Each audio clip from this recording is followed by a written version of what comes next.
छत्रपती शिवाजी महाराज, राजे शाहूजी महाराज, महामानव डॉक्टर बाबासाहेब आंबेडकर, महात्मा ज्योतिराव फुले, अहिल्याबाई होळकर या सर्व महापुरुषांना मी वंदन करतो।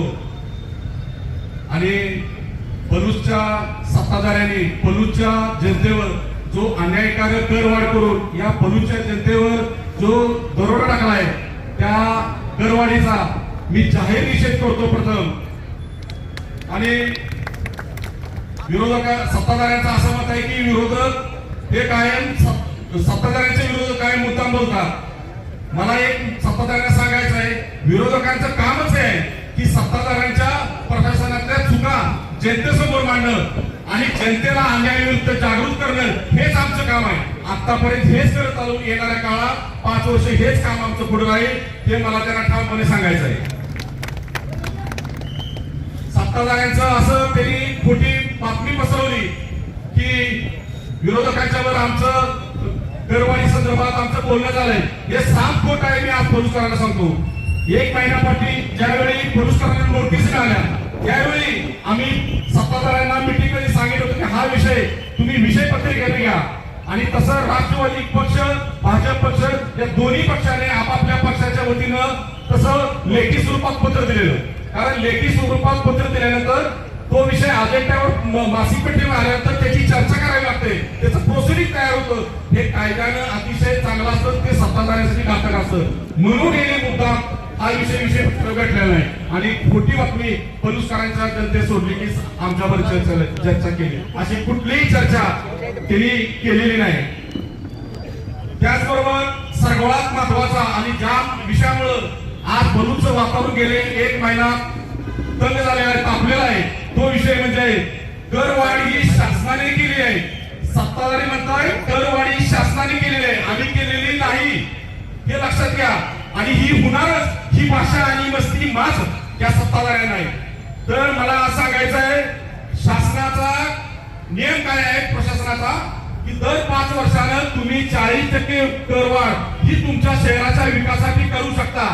हा नियम आहे, कायदा नाही। कुठलंही शासन कर लादू शकत नाही, हा कायदा नाही, नियम आहे।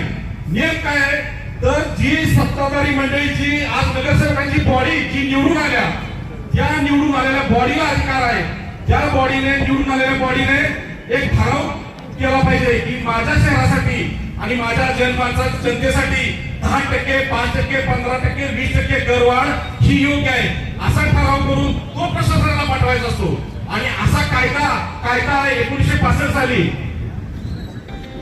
तो कायदा मी पत्रकारांना दाखवतोय की 1965 साली जो कायदा झालाय आणि त्या कलम 150 मध्ये 4 या कायद्यात काय म्हणलंय, या अधिनियमाच्या अन्य कोणत्याही तरतुदीमध्ये काही अंतर्भूत असले तरी परिषदेस या अधिनियमाच्या तरतुदीनुसार निर्धारित करता येईल अशा दरांनी, हे लक्षात घ्या, अशा दरांनी व अशा दिनांकास आणि त्या दिनांकापासून इमारतीच्या व जमिनीच्या भांडवली मूल्याच्या आधारे नगरपालिका क्षेत्रातील व इमारतीवर व जमिनीवर मालमत्ता कर बसवण्याची पद्धत स्वीकारण्याचा ठराव समज करता येतो। हा कायदा आहे, हे मुद्दा मी सत्ताधारी सांगत नाही। याचं कारण काय आहे, ती अन्यायकारक करवाढी लादायची, विकासाचा नाव घ्यायचं प्रशासनावर, त्या विकासातून परत भ्रष्टाचारातून परत पैसा मिळवायचा आणि परत सत्ता, ही जे समीकरण 20-25 वर्ष चाललंय, ह्याच अधिकाराने आताही चालू आहे। त्यामुळे मी तुम्हाला सांगतो, कायद्याने ही दरवाढ कमी होऊ शकते। हा दर करवाढ रद्द करायचा आणि त्याची कमी करायचा सर्वस्वी अधिकार हा या निवडून दिलेल्या बॉडीकडे आहे आणि विविध नगर परिषदेने ते करून दाखवलेलं आहे, पण यांना ती करायची नाही, कारण यांना भ्रष्टाचारासाठी पैसा कमी पडतोय। सत्ताधाऱ्यांनी काय उदाहरण दिलंय की कडेगाव विटा कवठे महानगरपालिका नगर परिषद मध्ये करवाढ झाल्या, विरोधक तिथं का बोलत नाही? आम्हाला पलूसच्या जनतेने निवडून दिलंय, मला काय कडेगाव आणि विटाच्या जनतेने निवडून नाही, माझी बांधिलकी ह्या जनतेची आहे। त्यामुळे ह्या जनतेवर ज्यावेळी अन्याय होईल त्यावेळी आम्ही सगळे रस्त्यावर उतरू आणि येणारा काळ सुद्धा 5 वर्ष आम्हाला तुमच्या चुकाचा जनतेसमोर आम्ही मांडल्याशिवाय राहणार नाही। आणि तुम्ही आज आम्हाला उदाहरण देताय, तुम्ही ज्या नेत्याचे विचार राजकारण करताय, समाजकारण करताय, त्या सन्मान्य बाळासाहेब कदमांनी सांगलीचे अन्यायकारक काहीतरी शिका. जर एकीकडे एका दुसरीकडे असं करता येत नाही. बाळासाहेबांच्या विचारावर चाला, नाही तर तुम्ही जो अजेंडा आता 20 वर्षापासून चालवलाय की भ्रष्टाचारानंतर सत्ता, ते तुम्ही ठरवा. त्याचबरोबर सत्ताधारी पहिल्यापासून सांगत आले की प्रशासनाने कडवाडी केली, आम्ही काही करू शकत नाही. आणि आता गेल्या 15 दिवस महिनाभर जसं भरूच मध्ये याचा जो जन आक्रोश, माणसाच्या वेदना ज्यावेळी त्यांच्या समोर गेल्या, त्यावेळी आता हे म्हणायला लागले की आम्ही करवाढ करतो. मग आता तुम्हाला कायदा कुणी दिला? कधी करायचा? पहिल्यांदा तुमचा टेका होता, मनमानी होती की आम्ही करू शकत नाही. हे काय झालं तर तुमच्या सर्वांच्या एकीमुळे आज हे झालंय. हा मोर्चा झाला म्हणून हे झालं. हा सत्तेचा मास तुम्ही सगळ्यांनी आज उतरून दाखवलाय आणि येणाऱ्या काळात आपल्याला अशाच गोष्टी आपल्याला पुढे न्यायच्या आहेत. त्याचबरोबर भरूचकरांना मी एक विनंती करतो की आमच्यावर विश्वास तुम्ही आज जो ठेवलाय, मी आज छत्रपती शिवाजी महाराज आणि सद्गुरू धोंडे महाराज यांच्या पायाला स्पर्श करून सांगतो, तुमच्या विश्वासाला त्याला मी कुठे जाऊन देणार नाही. येणाऱ्या 5 वर्षापर्यंत फक्त आणि फक्त तुमच्यासाठीच काम केलं जाईल. आमची सर्व नगरसेवक टीम असू दे.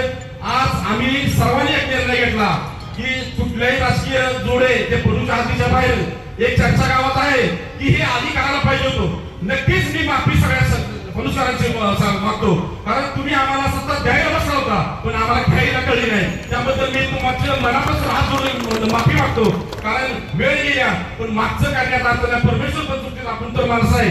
येणाऱ्या काळात आमच्याकडे कसली चूक जाणार नाही.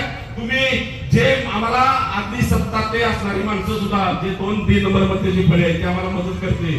पडद्यावरून तुम्हाला ज्या गोष्टी कायद्याने काय सांगायच्या आहेत त्या आम्हाला तुम्ही सांगू शकताय. आणि तुम्हाला दुसरा एक महत्वाचा मुद्दा जे हास्यास्पद परवा घडला की एका व्यक्तीने आपल्या ज्येष्ठ मार्गदर्शक भरूचच्या काँग्रेसचे त्यांनी सांगितलं की 5 कोटी नगर परिषदेचा इमारतीचा निधी हा बाळासाहेब कदमांनी आणलाय आणि तो विरोधकांनी कडेगावला पाठवलाय. खरं तर इतकं खोटं त्यांच्या बसणाऱ्या शेजारच्या व्यक्तीने केलं असतं नाही, मी मांडलं असतं. कारण ती व्यक्ती कायम खोटं बोलत चालू केलं, पण ह्या सोबत नाही. दत्राट शब्द वापरा.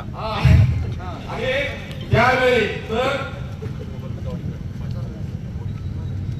तर ही जी 5 कोटीचा निधी आहे तो निधी कुणी मंजूर केला तर डबल महाराष्ट्र केसरी चंद्रकांतदादा पाटील यांनी आपले उपमुख्यमंत्री एकनाथजी साहेब यांच्या मार्गदर्शनाखाली तो 5 कोटी निधी आणला. मी आपल्याला एवढं सांगतो, चंद्रकांत पाटील एकदा काय काम कुठलं हातात घेतलं की त्यांची पाठ सोडत नाही, ते पूर्ण करून दाखवतो. आणि म्हणून मगाशी उदाहरण त्यांनी दिलं. म्हणून नगरपंचायतीमध्ये नगर चौकाला बसायला जागा नव्हती, नगरपालिकेची इमारत बांधायची होती. माझ्याकडे आले, ताबडतोब दुसऱ्या दिवशी जिया काढून दिला आणि त्यांचे पैसे रिलीज करून टाकले. आणि म्हणून हे 5 कोटी एकनाथजी साहेबांनी चंद्रकांतदादा पाटील यांच्या मार्फत पुरुषला दिले. त्यांनी का स्वीकारलं नाही? कारण सांगितलं की 5 कोटी आमचं भागत नाही. तर कायदा काय आहे? महाराष्ट्रात अ ब क वर्गावर आहे आणि क वर्गात आपली नगर परिषद बसते.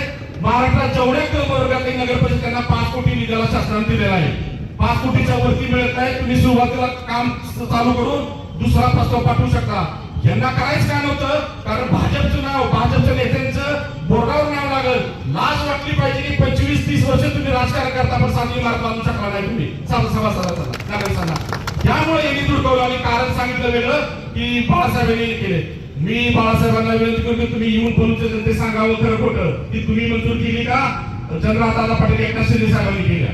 तुम्ही म्हणता ना की माझ्या परवानगीशिवाय देवेंद्र फडणवीस साहेबांचं हेलिकॉप्टर भरूच उतरू शकत नाही. एवढी ताकद असली तर मग भरूचच्या जनतेला कमी काळात तुम्हाला काय अडचण आहे?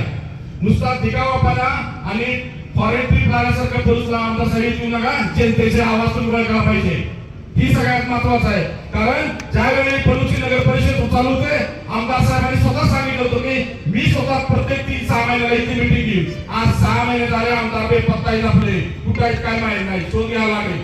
मी एवढंच पुण्यात सांगतो, या झालेल्या करवाढीचा तीव्र शब्दात निषेध करतो आणि हा लढा असाच पुढे चालू करेल. आम्ही तुमच्या पाठीशी होय. राजकीय लढा हा वेगळा चालू ठेवणार आहे आणि पुन्हा एकदा या गोष्टीचा निषेध करतो आणि थांबतो. जय हिंद, जय महाराष्ट्र. खरं तर